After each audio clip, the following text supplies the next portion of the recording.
Ladies and gentlemen, it's your boy, and we're back at it again. Welcome to another edition of the Rico Report, brought to you by you know who's the Buffalo Fanatics. Let's go. Smash that like as you guys get into the room. And oh, I'm gonna be real with y'all like I always am. I try to be. I'm not over this loss. This one's still, I'm still kind of going through it. I can't cap. I'm going through it, man. And I think one thing that stood out to me a lot is how, best way I can put it is I'm exhausted thinking about all the, I don't know about y'all, but I'm exhausted thinking about all the angles of why we lost this game. Right. And you in games in NFL, in sports, you know what I'm saying, when you're playing, if you're not a tennis player, you're not a boxer, you can only point at yourself. When you got 11 other guys on the squad, 10 other guys on the squad, there's so many places you could point your finger and say this because of that, because of this, because of that.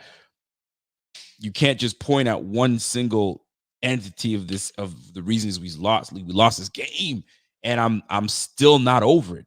It's craziness. Like usually we lose and I'm good, but I think because we were so invested in this game, and it felt very reminiscent of the Kansas City game.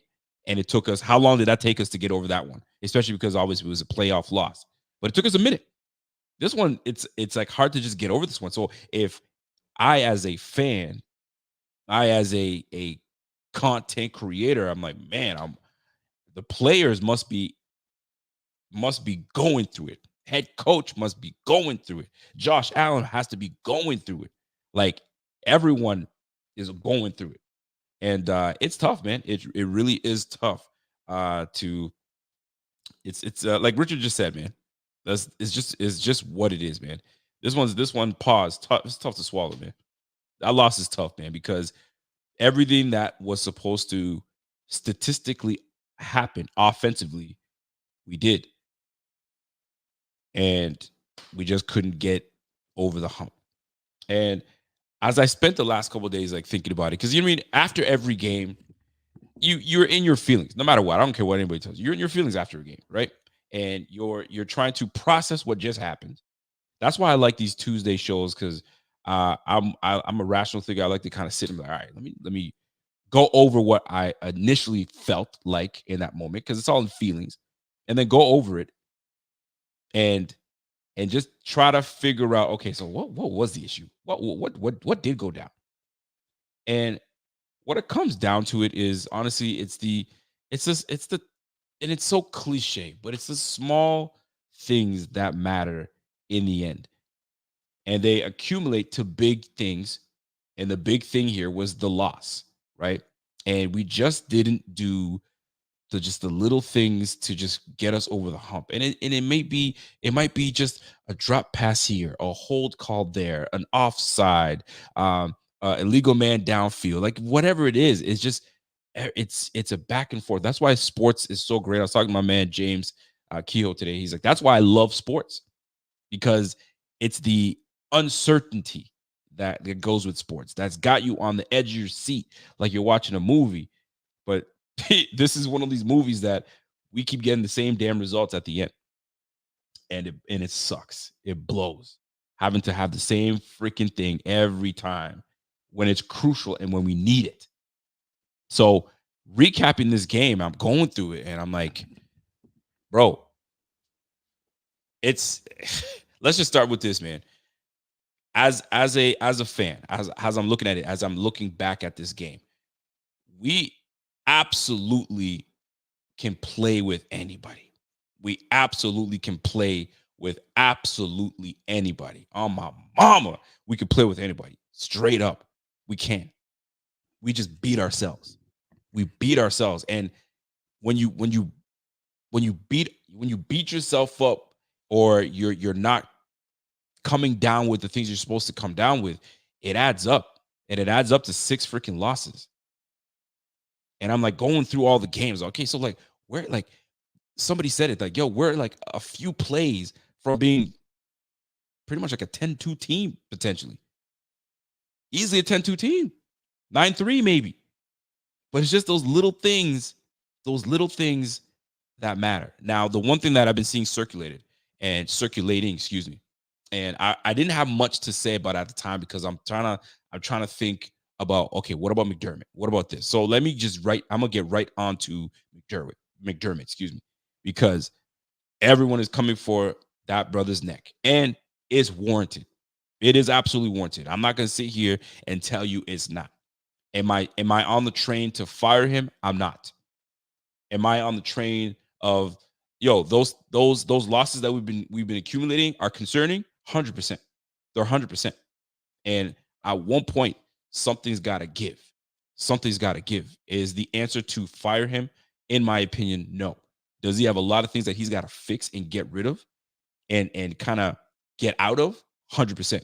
Now, the one thing that I see keep coming up is the timeouts that he wasted.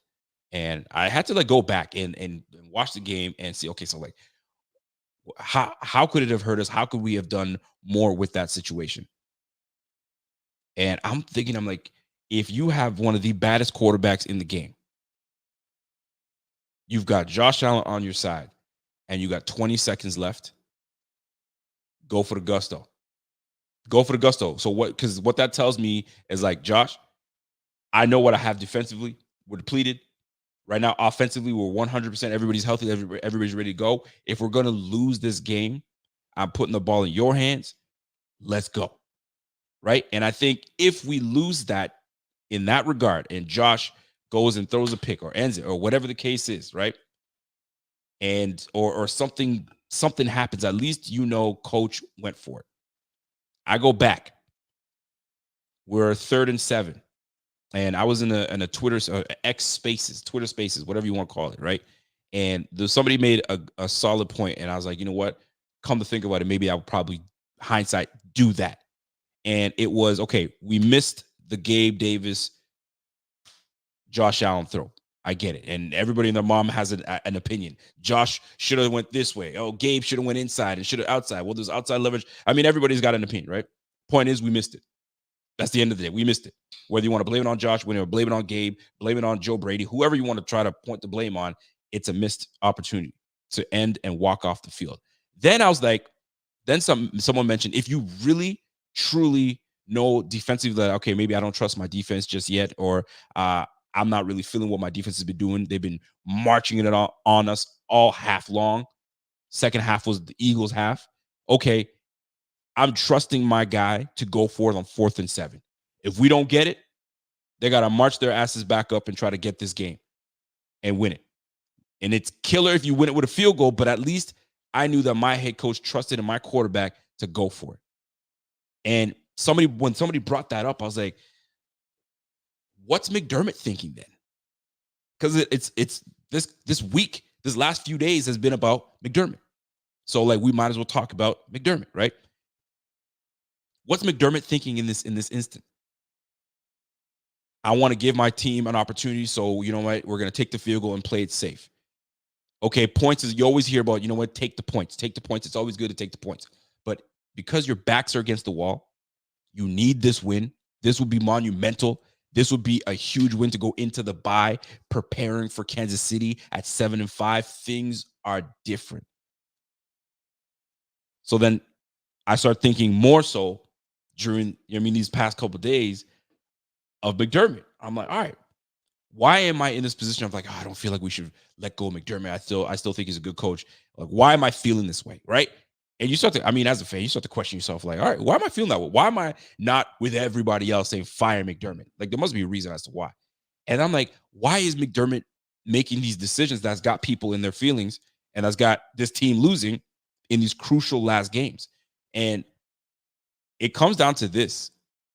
McDermott This is my opinion, obviously, he second guesses himself, right? He looks at and you respect it because he's trying to not let things happen from what happened in the past.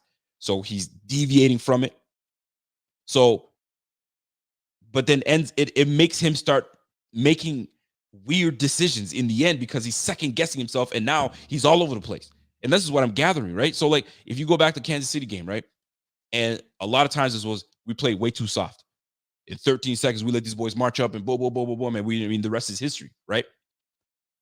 And I'm like, so then he goes to the Denver game. He's like, well, I remember that we played soft in that game, and I don't have, Leslie Frazier to blame if it was Leslie Frazier's, I'm saying, I guess if it was him to blame for that decision. I don't know. We'll never know because they never said anything, right? Let's keep moving. This brother goes out there and double blitz, goes heavy at it, doesn't want to play soft.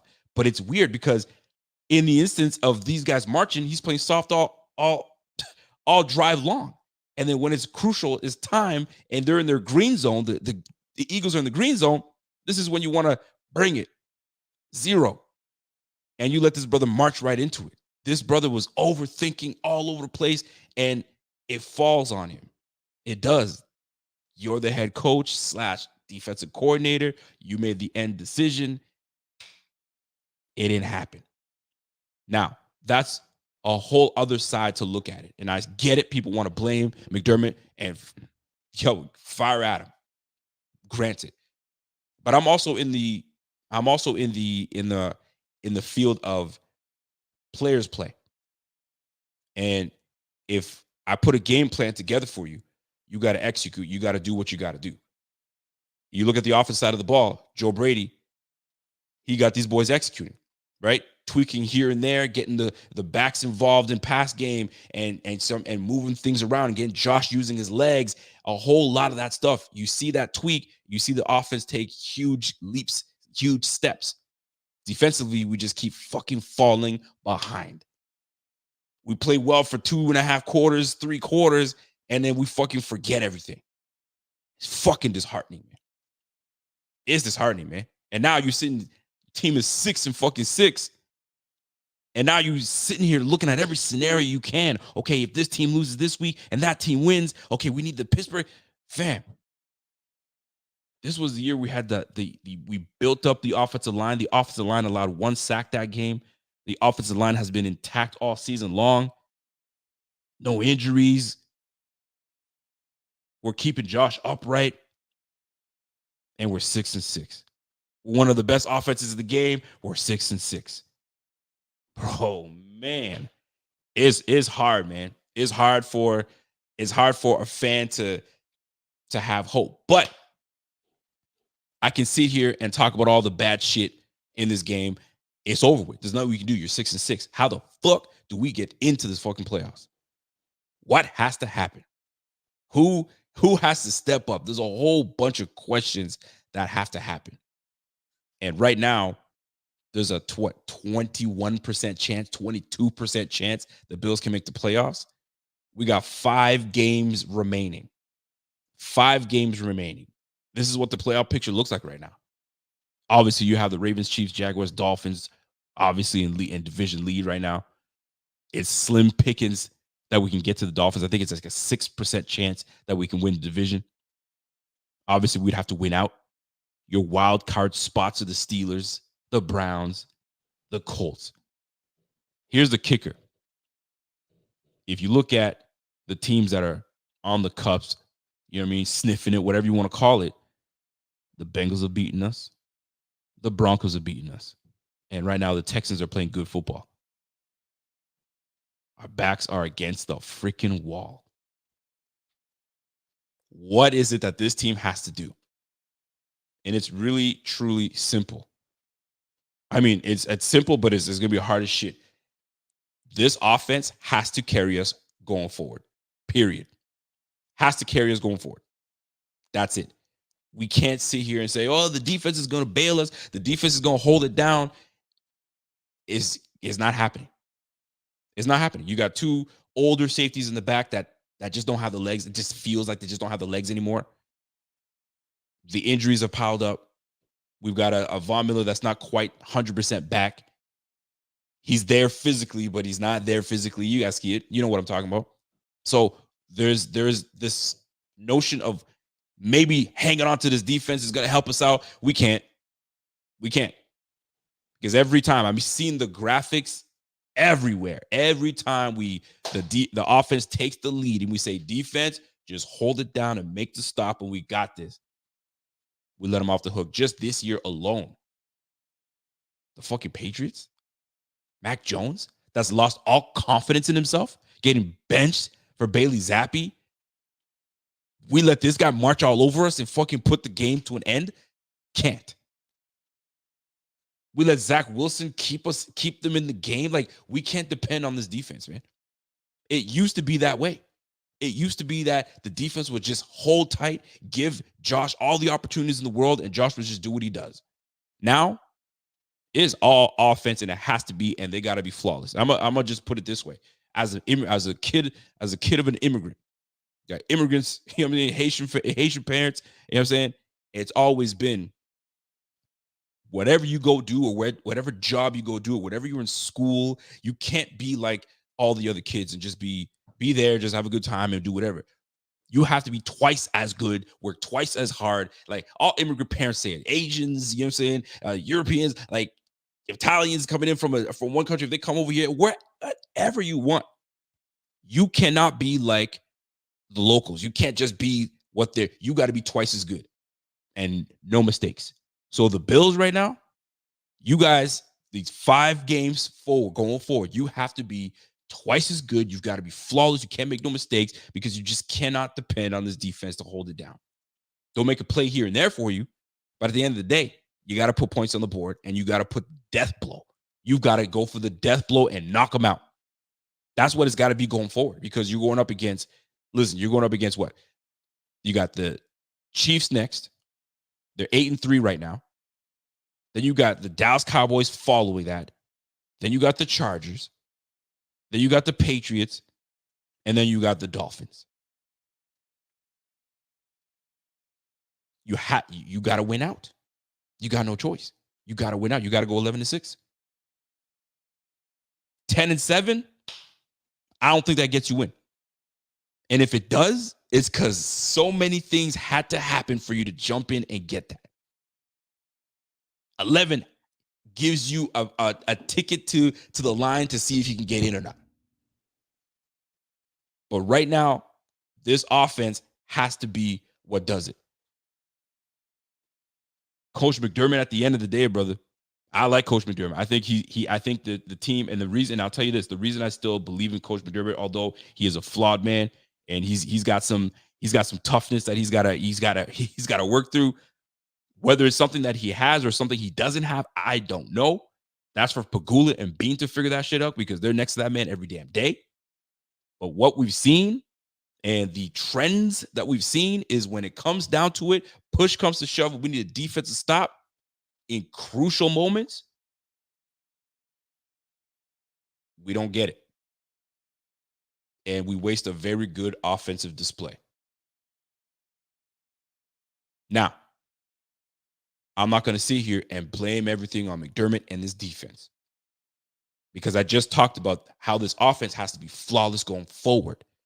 We cannot have these drops. We cannot have, you know what I'm saying, these lapses of judgment and jumping offside and holding and any of that stuff. Like, those things go against us. We just can't. We've got to be perfect, near perfect, if we want to make these things happen.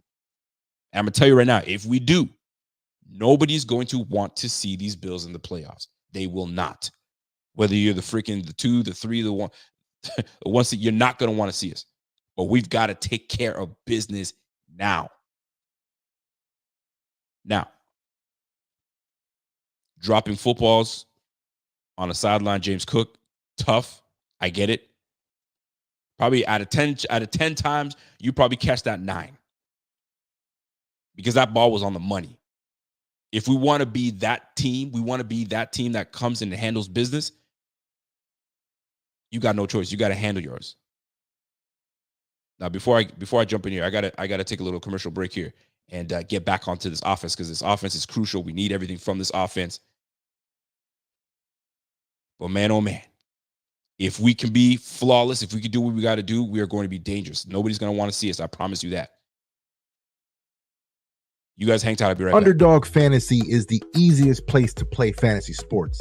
It's also the fastest growing fantasy app in the industry. In the pick'em game, you can pick whether your favorite players will have a higher or lower stat total in that week's game for a chance to win big. And as you already know, I'm going Josh Allen higher in yards every single week. So sign up today with promo code Buffalo Fanatics and get your first deposit doubled up to $100. Visit underdogfantasy.com or find them in the App Store. And don't forget to register with promo code Buffalo Fanatics to get your first deposit doubled up to $100. All right, your boy's back. I had to go and plug that damn laptop because it's about to die on me. Can't have that.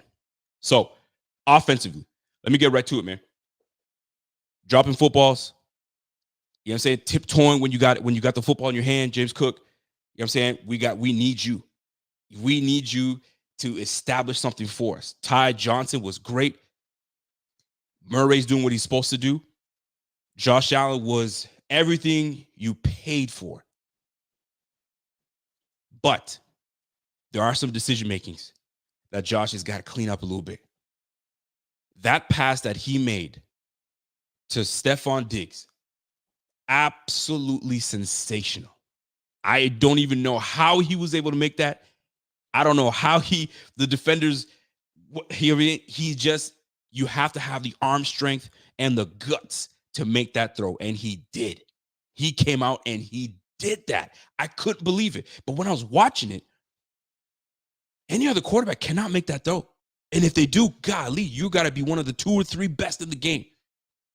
But when I'm watching that play, I think it was Khalil Shakir that was wide open just underneath, going to the sideline. And that would have been the better decision. But the point is, he made that, and it's not a whole lot of quarterbacks can do it, and I love it.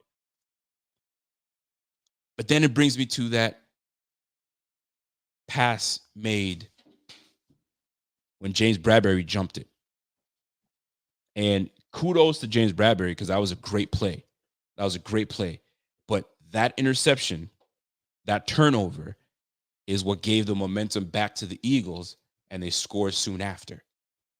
So we can talk about how great the offense did, but like I said, we've got to be perfect going forward because those little things we can't allow. We just don't have the room for it. Great play by Bradbury. He baited him, made it look like he's going to his deep thirds and dropped back and says, not having it. But that's why this game it's a game of chess.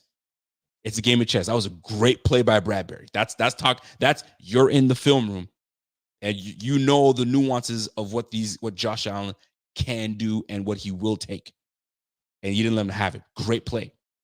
But going forward, we have to be on it. And this was a great example of how to be on it in this Eagles game. This Eagles, and it sucks because I don't want to talk about moral victories and, well, we didn't play well against this team and it tells us we can, but it freaking does. And this is the thing that kills me the most, right? I think it kills everybody. We play so well against these top tier teams. And then we play a team that we're supposed to whoop their ass big. We play down. And then essentially, we're giving these games away. I mean, if you think about it, I think there was a stat that was out there. These close games, I think we're 1-score games in the tenure of Sean McDermott. We're 28-28. We're a 500 ball game. 50-50 when it's a 1-score game. Dude, there comes a time where we just got to fucking go for the death blow. And this was one of those games that we could. If we went for it potentially on that 4th and 7, maybe we walk off and who knows, man. Hindsight 2020, you just never know. And I think this is what McDermott struggles with. At the end of the day, it's all mental. And he gets in his own mind, and it's tough, man. This is the NFL. This is the best of the best. You're the best coaching. You got the best players. You got the best of the best. And he gets in his own head, and you see the results. We just can't get over it. 0-6 in overtime or whatever the stupid stat is, it's just crazy to me. It's tough. So I ask you guys as a fan base, Bills Mafia, are you all out on McDermott? Does he have grace where you're like, okay, I'm gonna give you something? Is he way over in his head when it comes to the tough games? I'm seeing we need an offensive minded head coach instead of a defensive minded head coach. You bring that a new head coach, you know what happens, right? He's bringing his own guys. You may not get to keep Joe Brady. And Joe Brady in the 2 games, he showed that, holy crap, this all it needed was a change at the offensive coordinator. And here's another thing I can give people credit to say, yo, get after McDermott's ass. He should have made that offensive decision way sooner. Way sooner. When we noticed that we were struggling heavily and we weren't doing anything offensively, that's when he should have pulled the plug on Ken Dorsey. If he felt it in his gut that it wasn't time, it wasn't for him. He's not moving it. Like he kept on using the word juice. There's no juice. There's no this. Well, if you felt there was no juice, you should have pulled the plug sooner, because you put Joe Brady in sooner against these inferior teams. We're not even talking about this conversation. We're talking about, all right, man, could we still steal the number 1 seed? Right now, we have a 6% chance of stealing the number 1 seed. Tough, man. And if you're looking at it right now, there's a calculator right now going out there on the Bills' chances. So right now, just making the playoffs, trying to make the playoffs, trying to push, we got a 22% chance. The 7th spot belonging to the Colts right now, they're at a 44% chance. So you see the silver lining, it's still there, but boy, do we have a long way to go to take the division. 6%. In order for that to happen, obviously we've got to win out, and the Dolphins had to take a couple losses to teams that they weren't supposed to lose to. And obviously, when we played them the last game of the year, obviously we take it. Now, are they in a position to play all their starters? Do they feel like they got this number 1 seed? I mean, that's a whole other ball game. Right now, I'm focused on that 22%.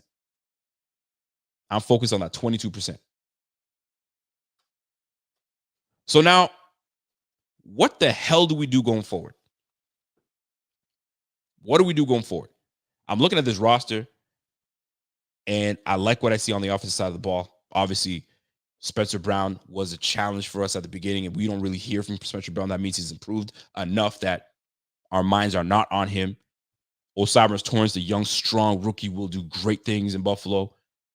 Mitch Morse, the vet, solid. Obviously, Deion Dawkins doing his thing. And you got McGovern. That's a solid line that's been keeping Josh upright. You can kind of tip your hat. Okay, we improved that line for Josh. Could there be some improvement somewhere? I'm sure we could probably tweak here and there. But when you look at what we got next year, what are we, like, minus almost 30 mil in the cap? Obviously, we're going to make some changes in here that'll kind of free up some things. But this was the time to really make this thing happen. This was the time. And right now we've dropped the ball. 6-6. In my life, I would have never thought we were 6-6. I laughed at people that thought, man, this is a tough year. You'd be lucky if the Bills get 7-8 wins. When I saw that, I was like, come on. These guys are good enough at least for 11 wins, 12 wins, easy. And now we're 6-6, 500 ball.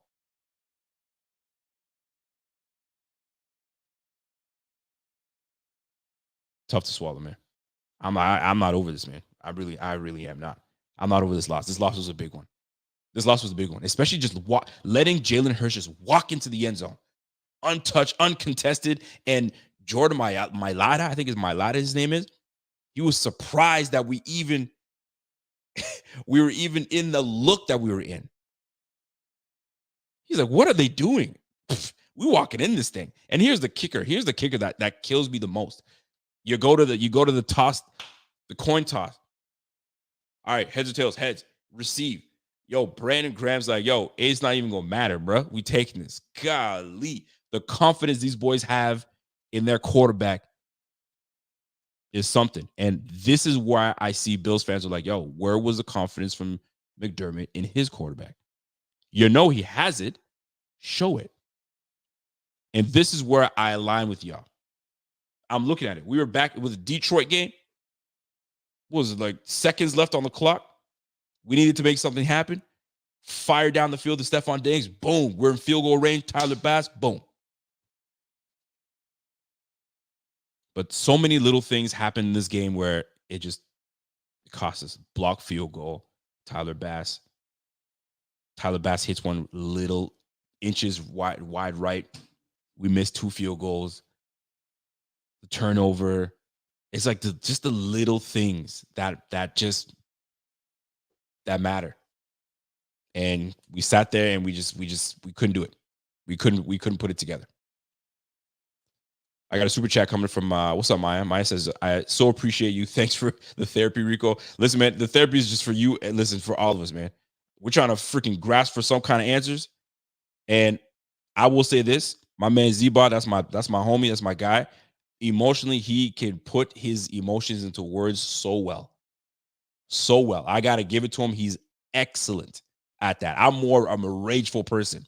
I'm over rage. And lately I've been trying to calm my rage. All right. I'm trying to be more of a rational thinker in this situation. Well, boy, he did a fantastic job. If you have not checked it out, go check out my Z-Bot show last night. Fantastic. So when I'm looking back at this game and I see where we went wrong, man, those are so things that we can fix so easily, and we can push it to every team. This Chiefs game, very winnable. They can listen. A good squad. Obviously, you know Andy Reid is going to coach his ass off. You obviously know Pat Mahomes is going to do his thing. Well, we can go toe-to-toe with the Chiefs. We've done it before. We'll do it again. Winnable game. Winnable game. We got 2 weeks to prepare for these boys. 2 weeks. It's damn doable. We all know that. Pretty shortly, I'm going to be joined by Carl Jones, and we're gonna tap in and talk some ball. But before I do, I'm going to jump in the chat because I know a lot of you guys are doing some chats now, and I'm not going to ignore that. So let me peel back a little bit. Laura Wright, what's up, Laura? Laura comes in and says, "Hey, I don't trust McDermott's judgment on some things like timeout management. Can't make or break a game." And tough part is this, right? You like the man McDermott. You like what he's done for Buffalo. You like that he's put us back on the map. But there comes a time, and this is my big notion of whether to move on from him or not. To me, my big thing is when you move on from a coach is because they've lost the locker room, in my opinion. When you lose the locker room, that is when you need to make a change. And in my opinion, I think I'm not saying Ken Dorsey lost the locker room because, I mean, I don't think he did. But you can tell by the way the offense was playing that just something wasn't resonating. Something wasn't computing. So a change obviously had to be made. These guys still play super hard for McDermott. Now, until I see different, until I see, a couple comments being made in the media and all that stuff, which I can't see happen because they respect this dude very well, very much so. He's going to have to give himself a gut check. Now, is his seat warm? Should Pagula be, in conversation in the offseason? There's got to be some kind of conversation. You can't let that brother go in the offseason and be like, all right, man, we'll get him next year. No. There's got to be some kind of conversation. Fam, I'm watching the same shit you watching online. I'm seeing all the scrutiny. I'm seeing everybody bag on us right now. This was our year. Our window's closing. All that good stuff. All right. Listen, man, we built this team. I gave you carte blanche to pretty much build up your defense the way you need to. All the money's in that D-line. Come on, man. I need results now. And I don't know Pagula like that. I don't know. He's a hockey guy, right? And I don't know what it's like been with his coaching and who he's had as coaching for the Sabres and all that stuff. But right now I'm looking at a guy that I think Pagula likes very much so. I think a guy that I don't think that he will move on from him, but I think there's conversation to be had. Brandon Beane can give his input. I think Brandon Beane will vouch for his guy, but at the end of the day, it's Pagula that's got to make a decision. I don't think it's going to happen just yet.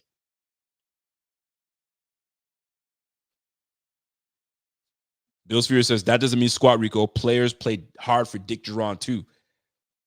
I don't know if you can put those two in the same ball game because you've got a coach that's got 3 division titles under his belt. You know what I'm saying? Divisional champ. Divisional game, AFC championship game. I mean, Dick Duran wasn't even close to that, but he also didn't have a franchise quarterback. So go figure. Now, I could talk about all this by myself all day, but I'm going to bring my man, Carl Jones, to kind of make some sense for me in this situation. We'll try to. There's not a whole lot, but there's always good to get a different opinion. You let me know when you're ready. Let's roll. Ladies and gentlemen, my man Carl Jones. What's up, Carl? What's good? What's good? How you doing today? Hey, how we doing? Not good, brother. Not good, brother. Not good. I'll tell you this, man. Right now, we'll get right into it because conversation being had right now is all about head coach Sean McDermott.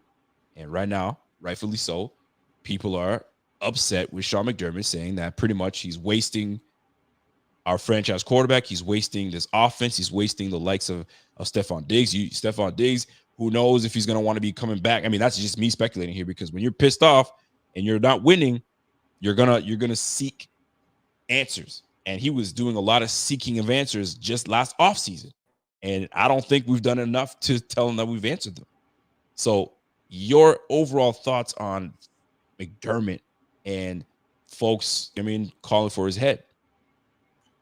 Yeah, I mean, I think people have the right to feel that way. Me personally, I don't think that I'm leaning that way just yet. I think that he's built up enough cachet during his tenure as the head coach to not necessarily to get the benefit of the doubt in some certain situations. Excuse me, man. Tuesday getting me. Having said that, though, there are some disturbing trends. Obviously, at the end of the games, big games and stuff like that, where the defensive side of the ball kind of hasn't answered the bell, for a lack of a better term, especially when they need it most, right? So, me personally, I don't lean that way. I don't think is warranted just yet. But however, for those who do feel that way, I can see it from that point of view. I'm in the camp of I'm not firing Sean McDermott. I think he's, like you said, enough cachet. He's done good things for the city, obviously. And people are like, yo, fuck all that bullshit about the city and all that. Like, nobody wants to hear that. Everybody's like, we're done with this. Yeah, he got us over the hump and going to the drought and this, that, and the third. And yeah, but now we have a franchise quarterback. Now we built up this offense. Now we built up this team. We need results. And right now they feel like he's not giving them the results, especially down the stretch. Now, let's go back to this game. Down the stretch. First of all, let's talk about the defensive stop that we made right before the field goal. 60-yard field goal by Jake Elliott. Unbelievable, number one. You got to give him that credit. And he's clutch like that. He's good like that. 60 yards in the rain with a little bit of wind. As a defense, that's deflating because this is the way you pretty much can end this game right now. And this is what happens. So when you see that stop happen and now they're about to hit the field goal, are you like, there's no way he's making that? Like, what were your thoughts going through watching that sequence? I'm not gonna lie to you. I thought there was like a 1% chance of that going in. You probably look at some analytics; it probably was even less than that. That was one of the more impressive kicks that I've ever seen. I mean, obviously a game-winning kick, in the elements, the distance, all that good type of stuff. I quite frankly don't know if I've ever seen anything like that. And when you combine everything, I mean, and that's definitely deflating to a defense, that's kind of holding on at that point, right? It's not like they're swinging back. It's like, if you ever think of, I got a lot of boxing analogies for you today, but like, you ever seen like a boxer who's just like holding on, trying to get to the end of the fight, Absolutely. and like praying that the end of the round comes? Well, that's kind of like how the defense was towards the end of that game. And then once that kick went through, it was lights out at that point. Beginning of the game, that pass to James Cook. Then you got the two. I mean, these are the blunders offensively that could have swung this game open and really put some pressure on them. And we missed on those opportunities. And obviously, and then the whole Gabe Davis, Josh Allen blunder between the two of them. I was saying earlier this show, it's clear that we cannot truly depend on this defense to hold it down like they have in the past, because they've in the past. But right now, this is not the type of defense that can hold it down for you. going forward, this offense has to be absolutely flawless. And I use the analogy of immigrant parents when they tell their kids, hey, man, you cannot be just like any other kid in this classroom or in the field or whatever. You've got to be twice as good, twice as fast, twice everything, just so you can, you know what I mean, stay afloat and be around, and so you can be relevant. You just can't be a regular old offense. You got to be twice as good. How are you feeling with this offense and what Joe Brady's done with this offense? Kudos to him, because we got to give him his flowers on what we can do these next 5 games. I mean, the ball is in their court at this point. Like, you know, I mean, I've said this to you over the past few months or so. Like, I think expecting the defense to be who it was, or who has been in the past, I think is asking for far too much at this point. And I felt like that before yesterday. I felt like that as soon as Matt Milano and Daquan Jones went down the week after Trey White. At this point, it's just not enough dudes on that side of the ball to just make plays all the time on a consistent basis, right? So it is encouraging. I will say that over the past 2 weeks, the offense has come back to life. I mean, back-to-back 30 balls. I don't care who you're playing up against, is impressive, especially in the manner that they did it. Obviously, in the elements is a huge hindrance. And then also against the Eagles defense, it's not as necessarily as strong as it was last year, but they still got guys that can make plays on that defense. Obviously, Darius Slay, and then those two behemoths in the middle, Jalen Carter and Jordan Davis. I mean, just – I get a headache watching them just because of how like massive they are out there on the field. So I'll say the offense did their part for the most part. However, I said this during the game that they left the door open with those miscues, the penalties, the false starts, the drops, all that good type of stuff. And if you're gonna go out the champ, you best believe you got to knock them out, because they're gonna come back and get you at the end. And that's what it comes down to, man. You gotta knock them out. That drop touchdown. I mean, I hate to, because the drop touchdown, but the missed opportunity from James Cook on the sideline. I mean, he catches that most times, right? That's the drop, right? And the missed opportunity, like the penalties, the disparity between the penalties from the Eagles. I mean, I'm not even gonna get too much into it, because everybody knows the refs were something different. There was something else that game.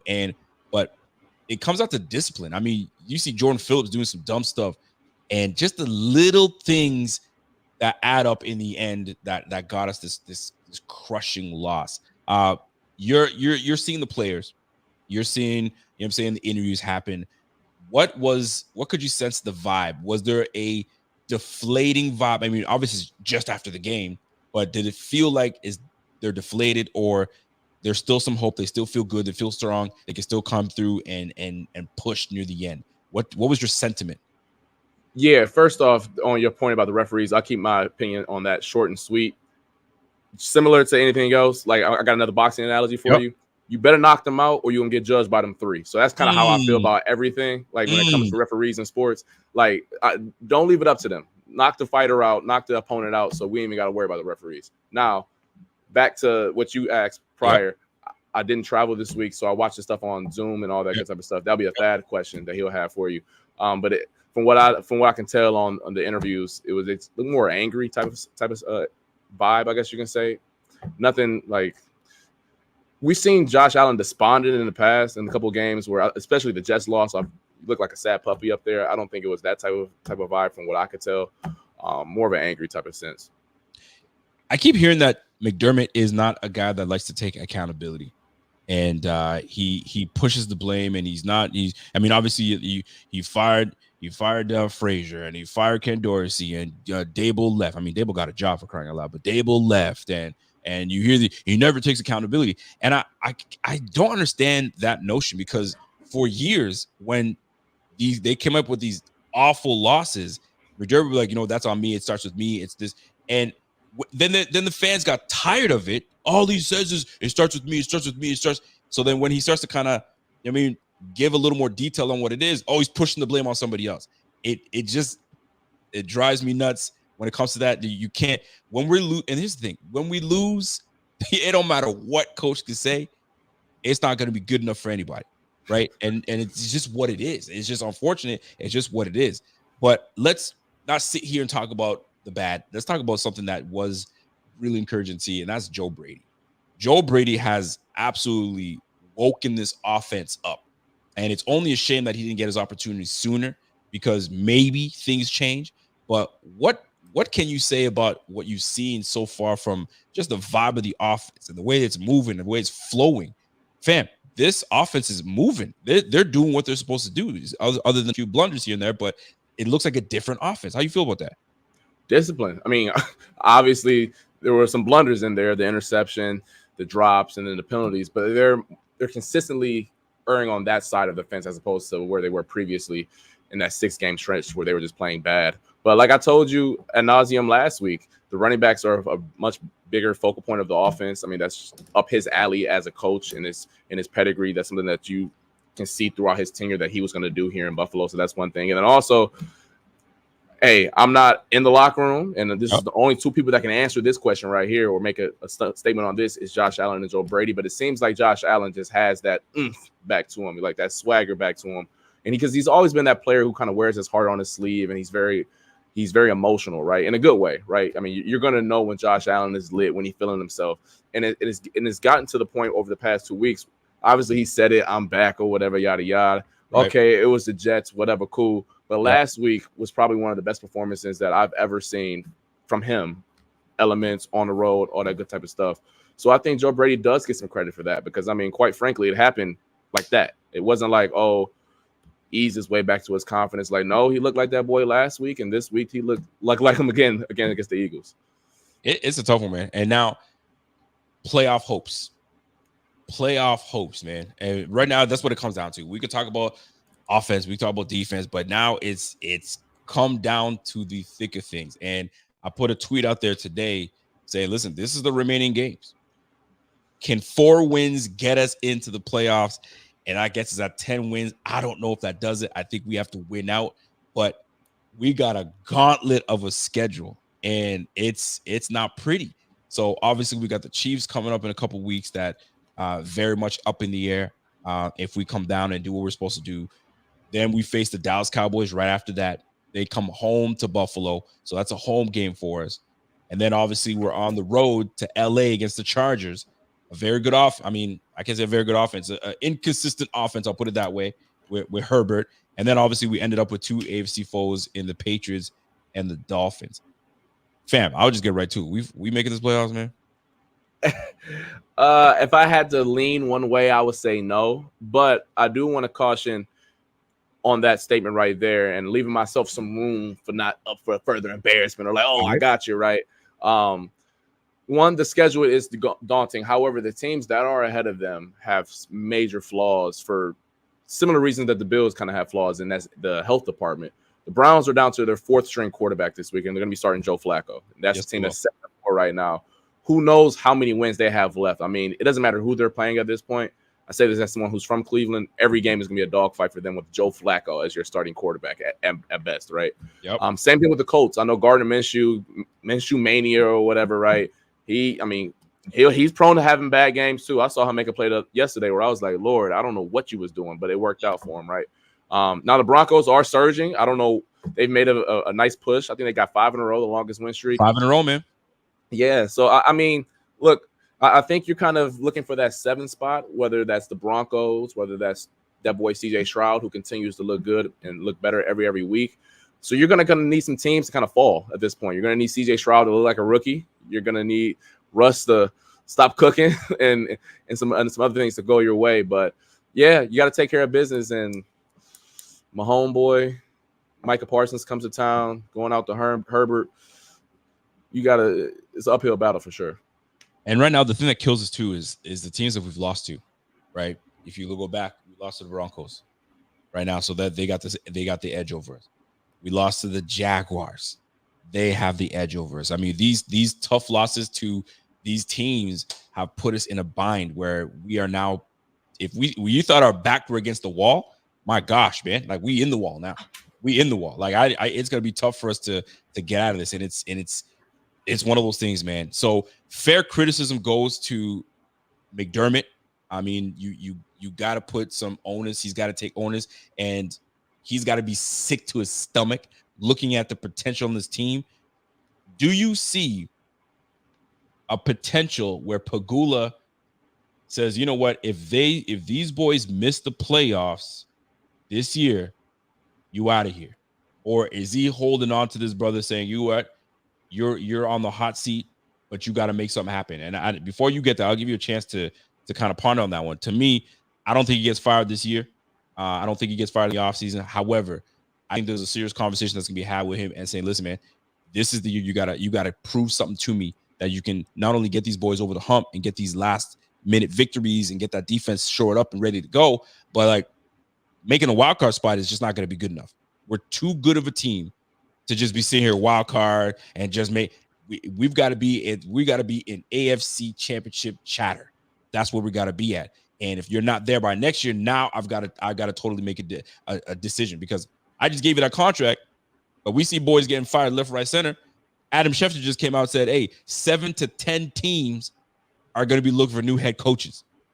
I don't think Buffalo's one of them, but my goodness, that's gotta sit not well with McDermott, knowing that this is the case. And who knows what ends up happening if we lose 5 straight.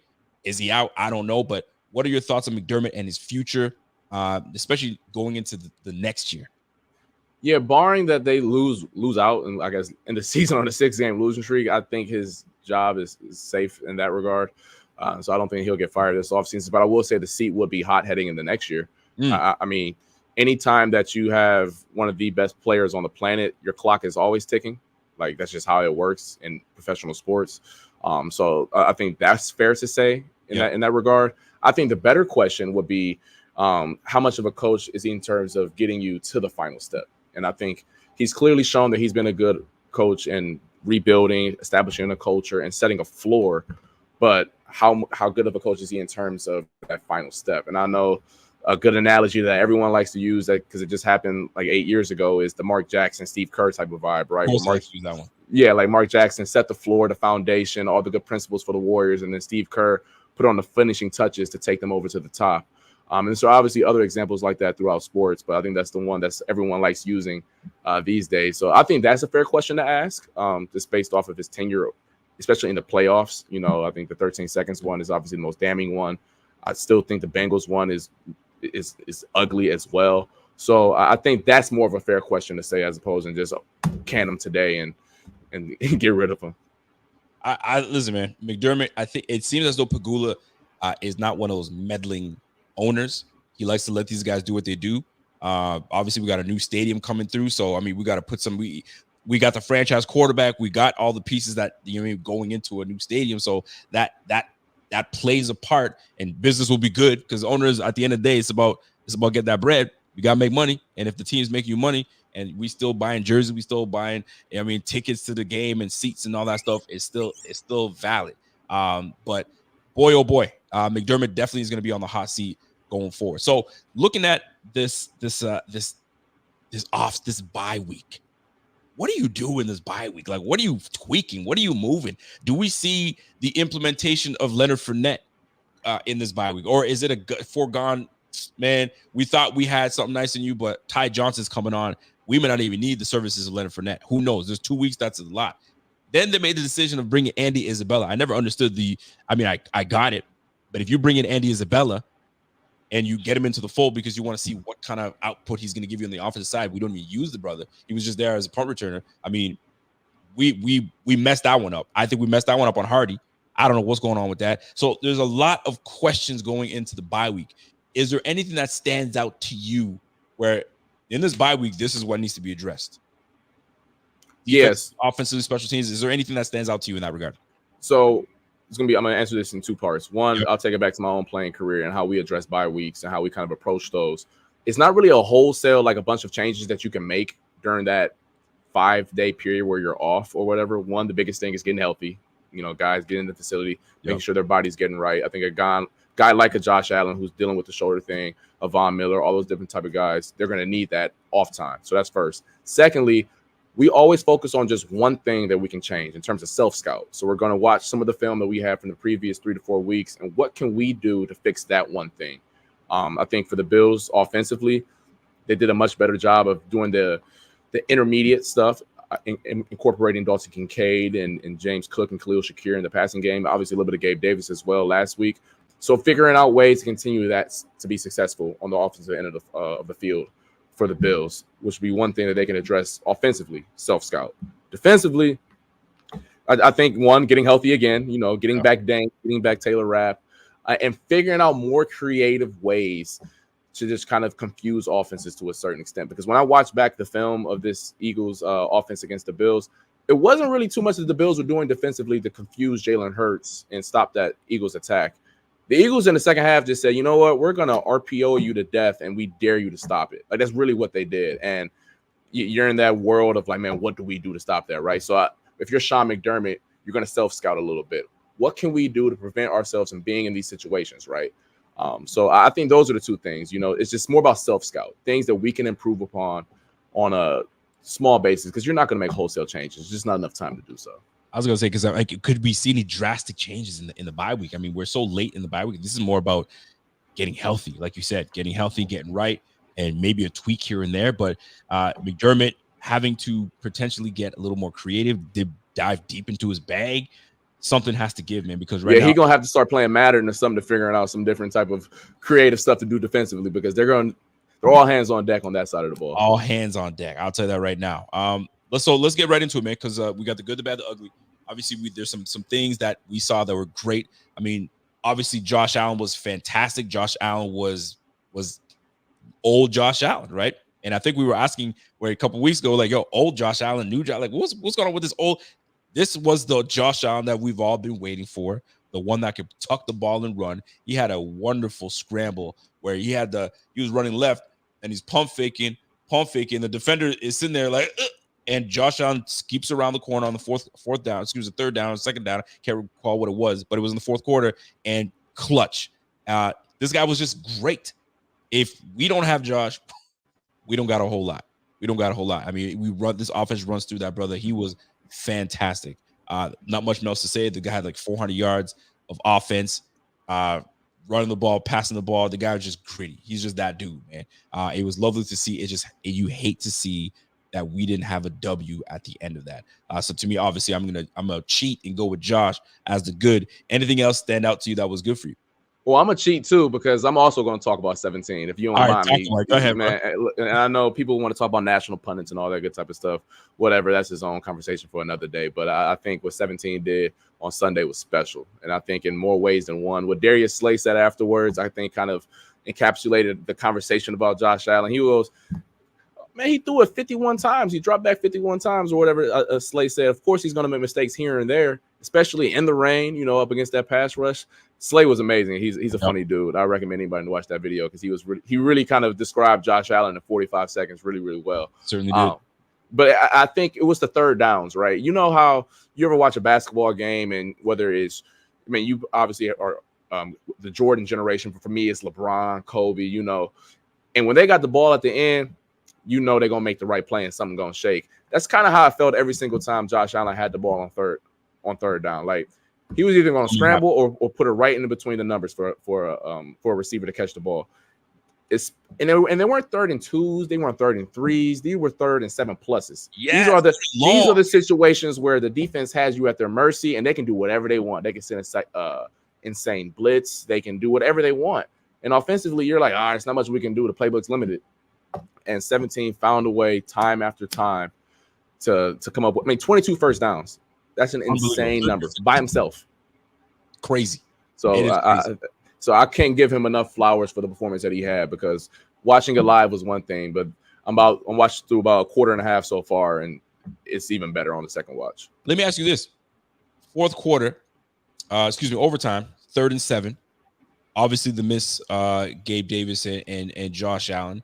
And I'm going to follow up with this, because I just want to play this clip from Joe Brady, and I wanted your thoughts on his response to pretty much flat out asked him, yo, what happened with the Gabe Davis, Josh Allen connection? There was a miscommunication, and it falls on me, right, as offensive coordinator. Like, there's nothing easy about it from a Josh Allen standpoint of, it's a blitz zero situation, which you kind of get, where there's a lot of guys coming at you. You're going to have to drift and make a decision on the fly. And so we didn't connect on it. And Gabe's not at fault. Josh isn't at fault. Like, as an offensive coordinator, I got to put the thumb at myself. And so what can I do to put him in a better position to have success next time that we get that opportunity, that we can have a walk-off in there? So that's basically what it comes down to right now. It's just internal conversations about us just figuring that out. But, you know, more so me just pointing the thumb at myself and making sure that whatever the communication is, that we're all on the same page next time.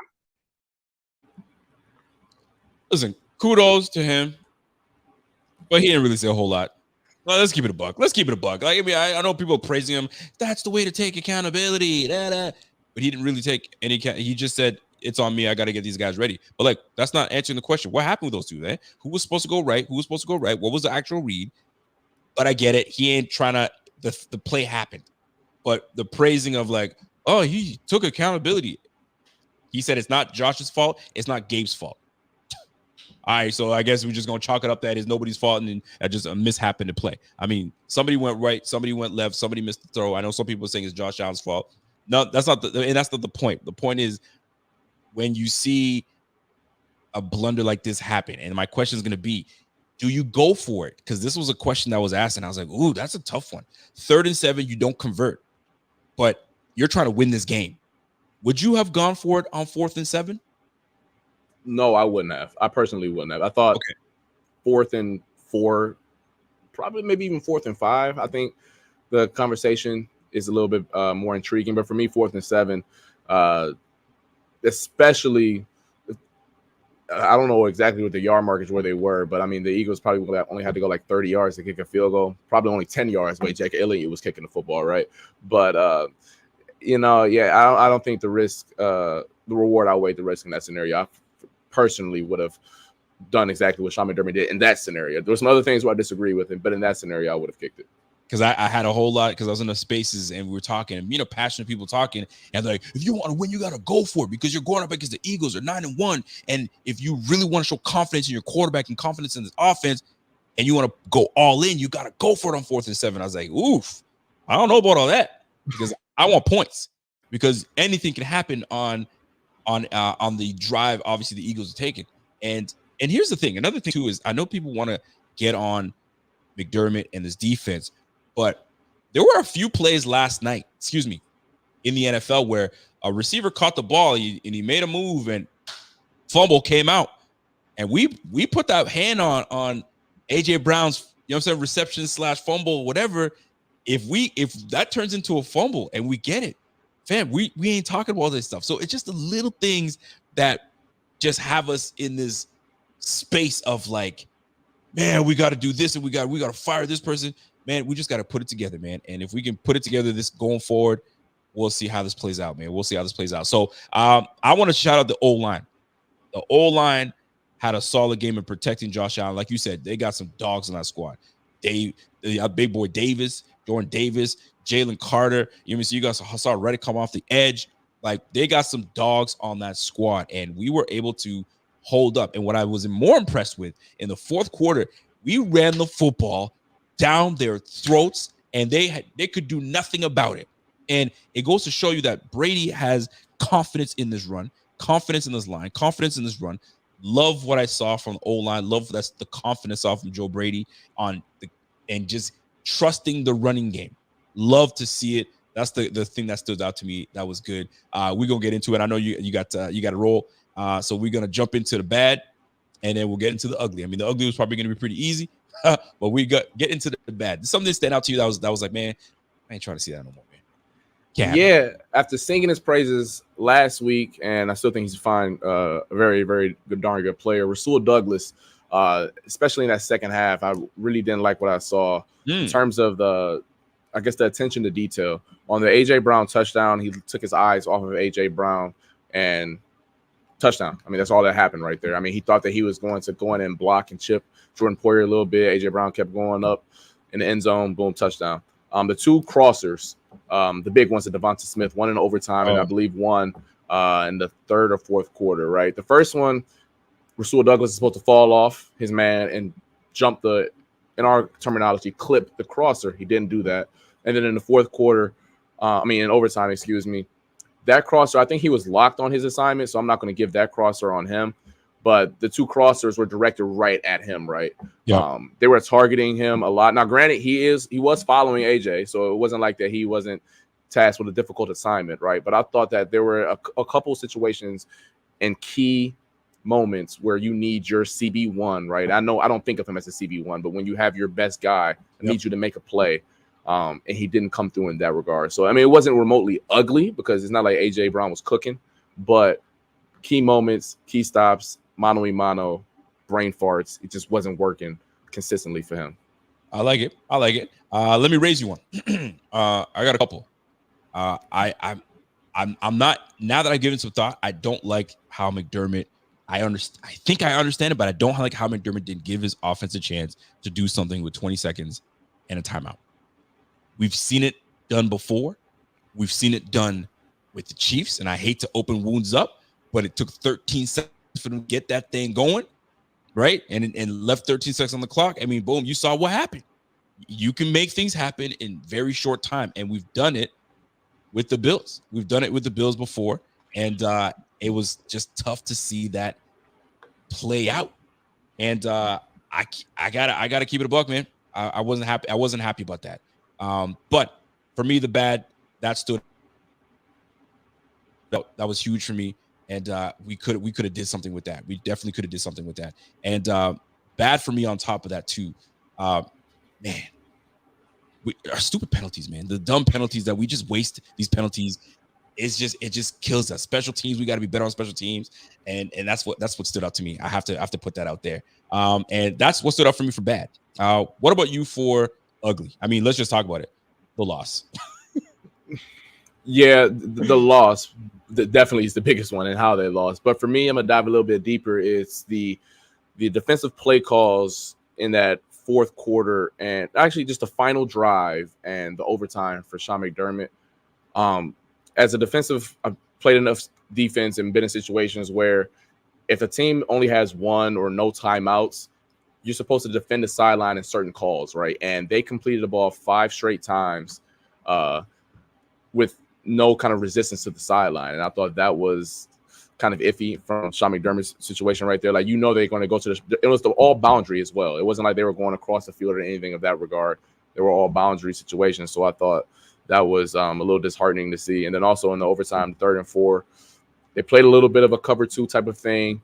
And Rasul Douglas kind of got stuck a little bit because Devontae Smith's release wasn't clear cut.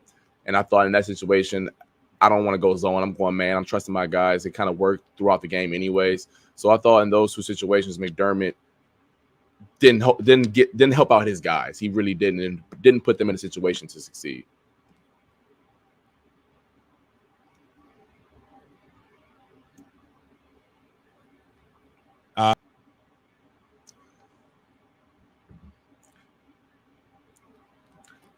My man, Wi-Fi not going well right now. Trying to think any other uglies I had. I got you, fam. I'm right here. You right here? You good? You right here? You good? Listen, I got to get a new laptop. This laptop is killing me. But to me, at the end of the day, the ugliness, what I gain is obviously the loss. The loss is nasty. It just reminds everybody of Kansas City. And when you're reminded of Kansas City, listen, you're gonna bring up bad emotions, and you're gonna get people in their feelings, and they're gonna just be saying some outlandish thing. And you know what? They're rightfully so able to say that, because right now, that's what it reminds you of, and it doesn't give you any hope that we're gonna fix this issue. We want to be able to fix this issue, and it doesn't give us hope for that. So that's what stood out to me in that regard. So at the end of the day, folks, we got to win these games, man. And we got 5 games to try to make something happen. We're pulling out miracles in this case. And I don't know if we pull this off. I don't know if we pull this off. And one more loss, it's a wrap. I think one more loss is a wrap. And if we even get 5 wins straight, now we got to depend on a Cincinnati Bengals / Ravens situation. Can we get that? That's what it's going to come down to, man. But listen, I'm gonna let you get out of here, because I've taken a lot of your time, man. Tough one. I would have rather us be talking about a victory. I would have rather us be talking about things that, we would sit here and say, you know what, wow, man, I can't wait. We're going into the bye week, get the healthy, and then we got the Chiefs. It's just not the same feel. It doesn't feel the same, and it's killer. So I appreciate you, man. Any last thoughts? Anything that people need to know? What film you're gonna be breaking down? Because I know you and Thad jump into the film room, and you guys are gonna be doing some stuff soon. Yeah, 2 things. One, I've seen a lot of people in the comments talking about Jim Harbaugh replacing McDermott. You know what? do that because I'm tired of my Buckeyes losing to Michigan. So take Jim Harbaugh away from Michigan. Y'all go ahead and get him out of there. So Jim Harbaugh, y'all go get him out of Michigan, and so the Ohio State can get back on the winning track in the game. So that's first and foremost. I saw that in the comments, and I'm with y'all on that. Get Jim Harbaugh out of Ann Arbor. I'm tired of him being so successful up there. On the other token, though, Thad and I are about to break down the film right now and on our Let's Talk Ball segment. So y'all go ahead, check that out. For me personally, just giving y'all a heads up on what I'm thinking. The defense, and some more defense just wasn't good. And there were some timely situations where I thought that they could have executed and come through, coach and player related, that they just didn't do. So that's for me. Appreciate y'all once again, and appreciate you for letting me come on. Man, always a pleasure, man. I appreciate you coming on, man. I would have wished this was, happier times, but it ain't the case. It ain't the case this time, man. I appreciate you, man, and we'll tap in with you next week, brother. You sounds good. Have a good one. Yes, sir. All right, folks. That's my man's Mr. Carl Jones himself. And listen, man, you guys know me, man. Like these losses take the passion out of a Bills fan, and you want to be jumping in and saying, "Yo, this is great. We won this one. We're handling business," but we're not. And it's tough because we're too good a team. This is reminiscent of making me feel like we're back in 2011, 2010. I mean, just fighting to just be around and be relevant, right? How long have we been fighting to be relevant? I mean, we don't got Tom Brady in this damn division. Like, this is a division that we have that we can kill for ourselves. And we letting the Dolphins take this thing, man. And it's looking very likely that they're going to take this. It's brutal. And the Jets lost Aaron Rodgers. Now, who knows what that would have been like? But the fact of the matter is this: we are where we are at this point, and it's unfortunate the way we see this thing's playing out. But listen, man, you guys have been fantastic hanging out with us and making sure you'll keep me accountable sometimes, because sometimes I be in my feelings of stubbornness, if you will. Sometimes I can be that way, but I like to look at the total picture, totality. I'm not one that's rationally like, fire this guy because he's garbage. I'm not like that. Never been like that. I give things thought. I'm still a McDermott dude. Am I pleased with the way McDermott has been handling these end of games? No. He's not been doing what he's supposed to do. We need better from McDermott, and he knows that. Now, how he's going to fix that situation, that's a whole other ballgame. That's a whole other ballgame. So we will see how that all plays out. Is my mic covered? Hold on a second. Let me try to change it up so I can kind of give you guys a better one. Listen, I apologize, man. This laptop is messing with me, and I am not happy about that. I think the audio must be better now. If you guys can hear me, let me know. But yeah, man, he's got to be better, man. He's got to be better. And I know there's this. If they were to move on from McDermott, which I highly doubt they do, this would be one of the biggest. This would be one of the biggest situations for any head coach. Any head coach comes to this squad, they would love it. But here's the problem, though. My man Rev said it. You move on from McDermott, that's got everything in place. That means you move on from a lot of the coaching staff, and now you're bringing a new regime. Sometimes it's not a bad thing, right? Matthew Stafford, when he had Jim Caldwell. I mean, that's the one I'm thinking of right now on the top of my head. When he had Jim Caldwell, they were 11-5. They were doing some good things, but for some reason they said, you know what, we're gonna get rid of this guy and we're gonna bring another guy. I think it was freaking the dude with the pencil, Patricia. Right? They brought in Patricia, and it's been a disaster ever since. And now they've got a coach that's got everything going, but the whole franchise has been turned around. Matthew Stafford's no longer there. It's just too different, right? So, not to say be careful what you wish for, because it's not about that at all. But sometimes it's just some things just don't crumble your way, and it just feels that it's one of those years that's just not crumbling our way. It's not bouncing our way. It's not over. It's definitely not over. We can still make some things happen. But we'll see how it goes. Now, before I get out of here, I want to take some questions from the chat, obviously, because you guys have been making some good points in here. Monkey Business, what's up, man? Monkey Business says, yo, McDermott needs to stop and down and just focus on the defense, man. And being a McDermott can hire a new head coach. That would never happen, man. You can't. I wouldn't. It would be demotion, because it's a promotion to be a head coach. So there's no way this brother's taking a demotion to go back down to defensive coordinator on the same squad and allowing somebody else to head coach. I don't think he could do that. He would have to go and take a defensive coordinator job elsewhere for him to demote himself and let somebody else take over the head coaching. Different ball game. Now, it just wouldn't happen. I think he's going to stick around for the long run. I think Pagula, I think they like him. I think they like him a lot. But we'll see how that plays out. Let me see here. We got Paul Costa. He's a Dolphins guy. I think Dolphins are going to. No, sorry about Paul Costa, not Dolphins guy. Dolphins are going to lose in the first round of the playoffs, depending on who they play, man. And if they're playing the Bills, you know what I'm saying, or they you know what I'm saying, if they move up and find a way, no team is going to want to play the Bills. I'll tell you that right now. No team is going to want to play the Bills if we can find a way and get ourselves in the mix. It's just we're killing ourselves, bro. We're killing ourselves. What's up, Brew Crew? Says, yo, Rico, question. If McDermott was the only defensive coordinator and we had a different head coach, do you think we'd be talking about this firing of the DC? You know what? The conversation would be had, no different than the conversation being had right now about firing the head coach.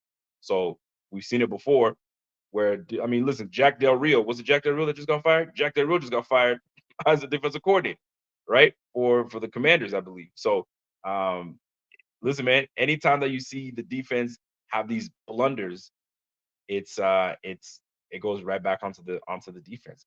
Keep in mind though, man, let's keep it a buck. And I got to remind people of this.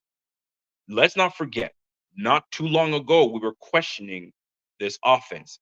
And we were also giving credit to the defense for keeping the offense in these games of how putrid they were. So we were thanking the defense for at least keeping these things close enough that this offense can, you know what I mean, muster something. So, and it wasn't that far ago. So let's temper ourselves. Now that this offense is coming and you know what I mean, bringing some juice, the defense is in this. They're the same defense that have been kind of holding us down and keeping the scores relatively close. Now, obviously, you're playing the number one team. You're playing Jalen Hurts that's got ice in his veins. This was a different ball game. I would have loved a better defensive output in the second half because these boys just came on and just scored. Right, we put 30 points on us in the second half. Unacceptable, man. Unacceptable. But you know what? When we're committing penalties and the refs obviously helping the situation, they didn't help us any different. And we're you know what I mean, turn the ball over against an opportunistic team like the Eagles. It's killer, bro. It is killer. It's killer. It's gonna be one that eats us up for a while, man. Eagles and Chiefs are right there near the Bills in turnovers. Those are problems, but not the biggest. Here's the biggest. If nobody wants to really talk about it, it's we're not capitalizing on offense. We're not. Although the offense has definitely improved, we're not punching it in. I think there was a stat where scoring, I don't remember what was the word that was used, but we're statistically doing great, but we're not scoring on drives where we should be capitalizing. And I don't know the stat per se, so forgive me, but it was that we were at a 43% rate when we should be higher. So we're not cashing in on money drives where we should be putting points on the board and killing. And we weren't up there. And we've got to be better in that regard. We do have to be better in that regard. But like it's so hard to critique the offense when we put 500 yards of total offense. Josh Allen was cooking. We had 150 plus yards of rushing, 300 plus yards of passing. Fam, like we dropped the ball, man. We dropped the ball heavy, and you can point fingers everywhere you want to, but at the end of the day, we took the L like a team, and here we are. Here we are sitting in the situation where we're now grasping for ways to try to make this playoffs. It's really tough, man. It's really tough, but here we are, man. We got to figure something out. We got to figure something out. We are Rage Gauge. There we go. I see my man Rage. We're not capitalized. We got to capitalize, man. Red zone scoring. We were 4 for 5 on red zone. So we were doing what we could, but we went 4 for 5. They went 4 for 4. Right? And we've got to capitalize. Richard Forster, you can't critique 500 yards of offense. You're right. It's tough. Like, how do you? Like, listen, when a team scores over 30 points, I think it was like a team scores over 30 points, they got 500 yards of offense, and they forced 2 turnovers on the other squad. I can't remember what the stats were exactly, but like teams that were in that position were 39-0 or 40-0. The Bills, of course, the Bills are the one team that lost when you have those statistics on your side. Like, come on, man. Come on. And listen, Tyler Bass is hitting 84% of his kicks right now. Those were 2 crucial kicks missed. I know one of them was blocked. I get that. You know what I'm saying? And it really sucks. I mean, I'm no NFL kicker. I ain't no damn expert in that business. I don't know if he was supposed to chip it a little higher. I don't know. But the point of the matter is this: shit was blocked, right? Then we have another opportunity. Can we put some points on the board? Wide right, like fam, it hurts. It hurts. Special teams, those little things, they hurt, man. They really do. Shout out to my man Pierre Kingpin. What up, Pierre? We literally have to be up multiple scores, or we're losing on the last drive. That's exactly what I've been trying to say, man. We've got to be flawless going forward. That's just what it is, and it sucks, but that has to be that's still got to be the drill. We have to put.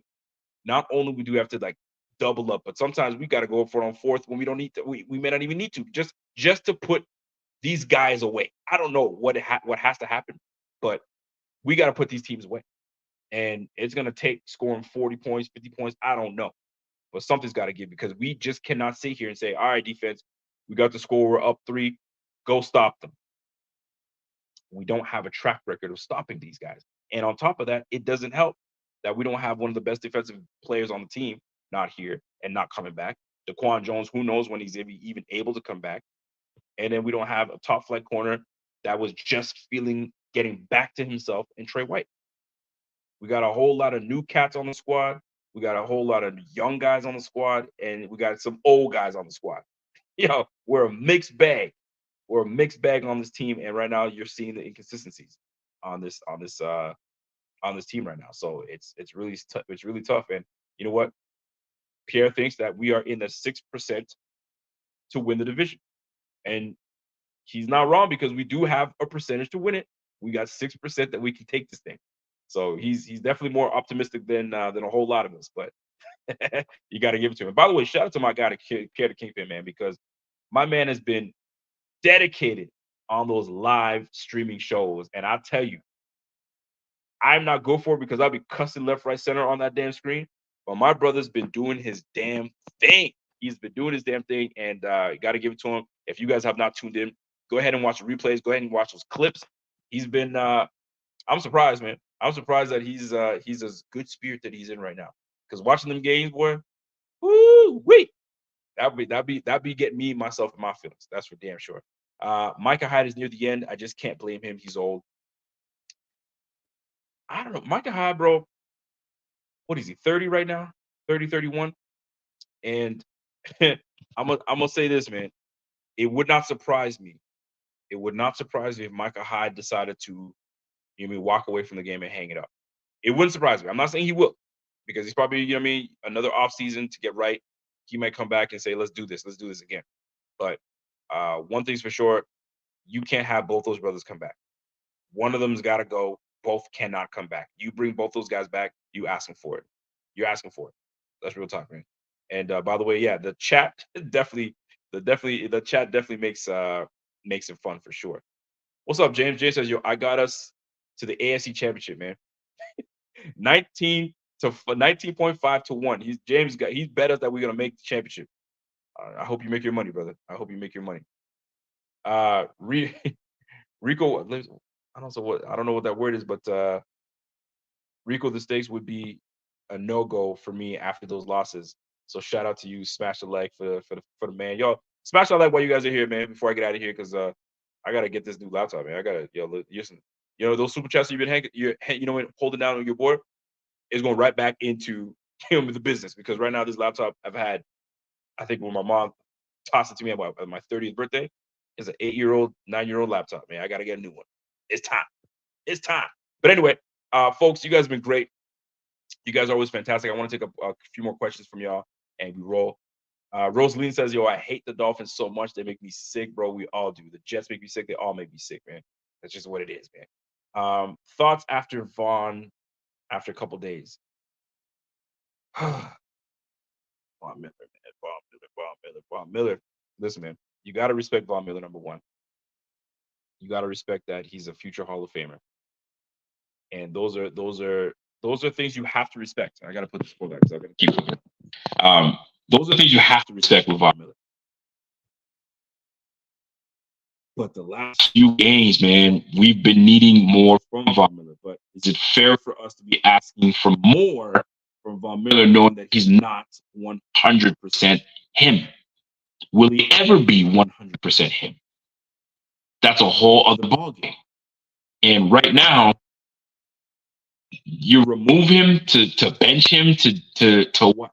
And I'll admit, I was one of the people that was like, "Yo, what is he doing? Like, what is he doing?" So it turns out he was doing a pick play on that one that Romo highlighted when he was coming around the bend, and then he kind of, he got lost in the shuffle in the trenches a little bit. But then it was actually supposed to be done that way. He was just doing a pick play. Listen, I'm no expert. I'm not gonna sit here, but he should have been doing this and he should have been doing that. It just seemed off. It just looked like he was kind of like he looked like he was John Travolta when he had John Travolta was holding his trench coat and he was kind of looking around. It's kind of what it looked like. But I mean, listen, you're talking to a Hall of Famer, future Hall of Famer. He ain't gonna do some bullshit that he don't know what he's doing. He ain't no rook. So I gotta trust that that was intentional, obviously, and you gotta trust it. You gotta trust it. But Vaughn is Vaughn, man. You can't you can't sit here and say no. Like, what is he doing? What's he doing? You gotta get him. He knows what he's doing, and that was the play. That was the call, and we gotta go for that. By the way, shout out to my man James. He says, "Yo, get him that top, bro." Yes, sir. You definitely appreciate you, bro. You a fool. My man Pierre says, "Yo, hard to get optimistic with what we've seen so far from Vaughn, out of Vaughn. We can only hope he gets back. That's the only thing you can hang on, right? And this whole time, what have we been saying? We've been saying, hey man, wait till he starts to get his legs underneath him. Wait till he starts to get better. Wait till he starts to, and we've been saying that for what, 3 weeks now? Since what? Since London? So like, are his legs not underneath him yet? Or is that something that's gonna happen next year? Well, too late now. He's on the field. He ain't getting off. He's getting about 20 snaps a game, give or take. I don't see that changing anytime soon. So we'll see. We'll see how that plays out, man. What's up, Stable? Stable says, so if I recall, every game we lost, only our offense wasn't ahead. Defense can't close the game. Well, that's what it's looking like, brother. That is what it's looking like. So here we are. Here we are in this situation. Here we are in this realm that it's just we can't count on the defense. And I'm not hyperboling this. It's just it's proven that we can't. Just go back. Look what we did against the Hail Mary when Buddy throws up a prayer and D-Hop comes down with it. We got to bat that shit down. Against the Vikings, balls in the air. We got to bat that shit down. We take a lapse. Jefferson catches that. He keeps the thing going. I think it was like 4th and 18. Like, too many of these little things happen in these games. We're like, I want to sit there and say, yo, well, that's a player issue. That's not a McDermott issue. He's not the one out there doing that bullshit. But guess what? It falls on you. It falls on you. You've got to know your guys gotta put you in position. And if you're not in the right position, you're not doing the right thing. It is what it is. I mean, listen, letting Zacchaeus, his one reception for 29 yards at the back of the end zone, and you have Poyer and Hyde, and he catches it right between those two cats. You feel what I'm saying? So like, it's like, do you want to blame it on McDermott? Is it on the player? Did the players miss? Was it a player mishap? Yes, clearly it was a player mishap. But what do you like? It falls on McDermott. He's got to take the blame for it, and people are going to take the blame for it. And at the end of the day, when you let the Eagles just walk right up, do not guard the sidelines. You don't even guard the sidelines. You just let these guys walk right up, get out of bounds, save clock, keep it rolling, and then obviously the end result is my man's running through the end zone, scoring the ball, and here we go. So it's tough, man. It really is tough. But listen, man, I'm a bow out, man, because this is tough, man. We got a whole freaking bye week. We got to talk about some things. There's gonna be some things that maybe some changes that happen. We'll keep you posted on you mean adjusted schedules because obviously it's the bye week. We'll try to keep things the same, but we may change some things. We might have maybe some group sessions with myself, Rev. Maybe Pierre might come on. Who knows? We'll try to change things up for the bye week. But let's keep in touch, man. Let's jump on the socials. I mean, if you see me on Twitter, follow me on Twitter, and let's do it up there. My man Pierre says losing the way we did isn't normal for fans to digest. McDermott gonna literally kill fans losing this much. Yo, it's tough, man. And I was saying earlier, Pierre, I'm exhausted. I am actually tired. I'm exhausted thinking like, yo, how the like what do we do? Like, as a coach, I wonder what McDermott's thinking. Like, yo, what am I gonna do here? Who else do I gotta look at? And all of a sudden, he's looking at himself in the mirror. Like, shit, what do I have to do? Like, fuck, I think I am doing everything. They're just these guys may not be. Who knows, man? Maybe they're not executing. Maybe it's a mixture of everything. I don't know. What I do know is we're 6-6. We are 6-6, and ain't good. It ain't good. It's exhausting, man. Like I was supposed to take a nap today. I'm not giving cap, man. And this is the first time it's ever happened. I was like watching press conferences before, like I mean, because I work the overnight, so I'm like laying in bed before I pass out. I'm listening to Eric Washington talk. I'm listening to Joe Brady talk. I'm listening to everybody chat, and I'm like, fuck, man. Ain't nobody got answers, bro. Everybody's kind of like deer in the headlights. Like, what? We don't know. They don't have answers, and that's the tough part. That's the tough part, man. Ugh. Exhausting. Exhausting. Exhausting, man. Space Oddity says, yo, we're gonna beat the Chiefs, man. We're gonna beat the Chiefs, we're gonna beat the Cowboys, we're gonna lose to the Chargers, and that's how it's gonna end. Golly. Space Oddity, man. Cut it out, brother. Cut it out. Anyway, folks, that's it for me. I gotta get out of here. I gotta, you know what I mean? Night shift calls upon my name. So we will definitely keep in touch. And let's oh, you're talking about Stable. Stable been talking some shit. What's Stable saying? Kingpin should do a review of the defense on fourth quarter. Yo, you're gonna give Kingpin a heart attack, man. Tell him to bring that Tito's. Maybe that'll help his ass out. Anyway, you guys have yourself a great evening. I gotta get out of here. We're gonna try to do this up again. You're gonna see us back at it again on Friday. Potentially, I might take Friday off. We'll see how that plays out, or try to merge and try to, you know what I mean, try to bring some guests on and do some things. We'll try to figure things out, man. But it's been great. I appreciate y'all real. You guys have been real always, and you guys always pull it down. So we'll catch you guys on the flip side, man. It's your boy Rico. It's the Buffalo Fanatics. It's the Rico Report. We'll catch you on the flip side, man. Peace.